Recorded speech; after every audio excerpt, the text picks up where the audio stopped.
Hey guys, I'm back with another video, and today I'm going to be doing an introduction to Dracula by Bram Stoker. This is one of my favourite novels, so quite excited to be doing this one. I've got two learning objectives for today's lesson. The first one is to understand the plot of the novel.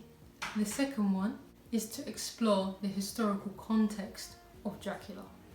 Before we get started, we need to understand a little bit of information about the author, Bram Stoker. I'm going to put some information on the screen for you guys to see. Bram Stoker was born in Dublin, Ireland in 1847, the son of a civil servant, and he was a sickly child. He joined the Irish Civil Service and also worked as a freelance journalist and drama critic. He wrote short stories for children, and his first novel, The Snake's Pass, in 1890, although he was not always successful. Stoker moved to London in order to oversee Henry Irving's theatre. Henry Irving, whom he met whilst working as a freelance journalist and drama critic, and he fell into the city's literary circles, which included figures such as Oscar Wilde, Arthur Conan Doyle, and Alfred Lord Tennyson. After suffering a number of strokes, Stoker died at number 26 St George's Square, London, on the 20th of April 1912. The reason as to why I've chosen to use this information here is because this information is vital when including context when you're answering an examination question. You need to know about the author. It's really important to know what he was doing whilst he was writing the novel, what he was doing before, at what time he wrote the novel, and just some significant things that happened during the time. Everything that happened around the time of the novel. It's really important to know this. Now that we know a little bit more about the author, it's important to know the context of Dracula. I'm going to put up some information for you guys to see, and I want you to pause it so you can write down some of the information as revision and to have your own notes. Dracula was published in 1897. The Victorian era was the 20th of June 1837 until the 22nd of January 1901. The Victorian era is a transitional period saturated with old doctrines and a new lifestyle filled with technology. Gothic fiction is a genre or mode of literature and film that combines fiction and horror, death, and at times romance. Gothic fiction traditionally includes elements such as gloomy castles, sublime landscapes, and innocent maidens threatened by ineffable evil. Okay guys, so now we've gone over a little bit of information about the author and context. So now we're going to do a quiz just to make sure that we took this information in. So you might want to pause this so you can get a pen or paper to write down your answers. So I'm going to put the questions on the next screen, and I want you guys to pause it whilst you write down the answers, and then I'll give you the answers. Number 1.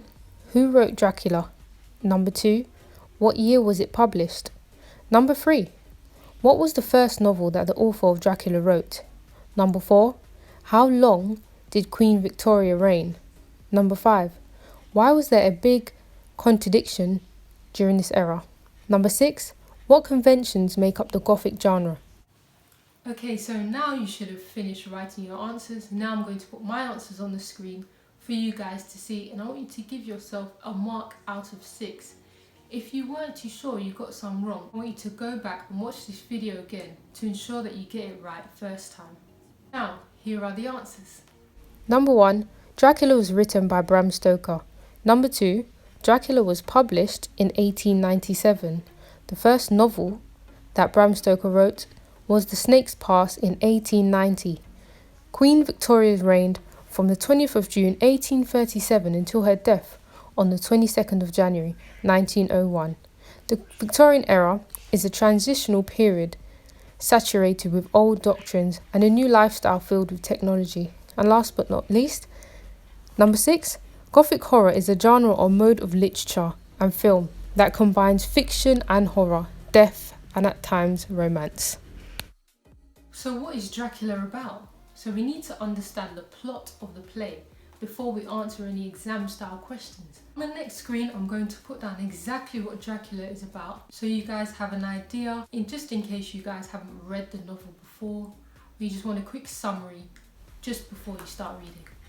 Jonathan Harker, a young English lawyer, travels to Castle Dracula in the Eastern European country of Transylvania to conclude a real estate transaction with a nobleman named Count Dracula. As Harker wends his way through the picturesque countryside, the local peasants warn him about his destination, giving him crucifixes and other charms against evil and uttering strange words that Harker later translates into vampire. The more Harker investigates the nature of his confinement, the more uneasy he becomes. He realizes that the Count possesses supernatural powers and diabolical ambitions. It's always important to know who the main characters of the novel are as well. This just makes it easy, so when you guys are reading, you're not really guessing who people are. So what I'm going to do is I'm going to put up the main characters of the novel on the screen for you guys to see, and I want you to pause it and I want you to write it down just so that you remember. Or if you're not too sure, you can look back into your notes and they're just there for you to see. So we've got Count Dracula, who is a nobleman who possesses supernatural powers, Van Helsing, a Dutch professor, Jonathan Harker, a solicitor or lawyer whose firm sends him to Transylvania to conclude a real estate transaction with Dracula, Mina Murray, who is Jonathan Harker's fiancée, Lucy Westenra, that's Mina's best friend and an attractive, vivacious young woman, John Seward, a talented young doctor, Arthur Holmwood, Lucy's fiancé and a friend of her other suitors, and Quincy Morris, a plain-spoken American from Texas and another of Lucy's suitors. So now we know who the main characters of the novel are. We know what Dracula is about, so we know the plot of the novel. Now we need to know what the key events are. So what is it that's really important that happens in the novel? So what I'm going to do is I'm going to put it on the next screen for you guys to see, and I want you to pause it and I want you to write these down also. Here's some key events in Dracula. The first major conflict: a vampire with diabolical ambitions preys upon a group of English and American do-gooders, threatening the foundations of their society until they dedicate themselves to ridding the earth of his evil. Rising action: Jonathan Harker learns of Dracula's evil whilst he's visiting his castle to complete a real estate transaction. The climax: Lucy is transformed into a vampire. Van Helsing and his comrades mercifully have to destroy her. And a falling action: Van Helsing and company chase Dracula across Eastern Europe where they eventually destroy him. Okay guys, that was a quick video introducing Dracula, exploring the plot, the characters and the key events. I hope this was really helpful for you guys. If you have any more questions or if there was anything that I missed, don't hesitate to contact me on social media, and I'm going to be regularly updating my videos so you guys can get the best information you possibly can. Okay guys, take care. Bye.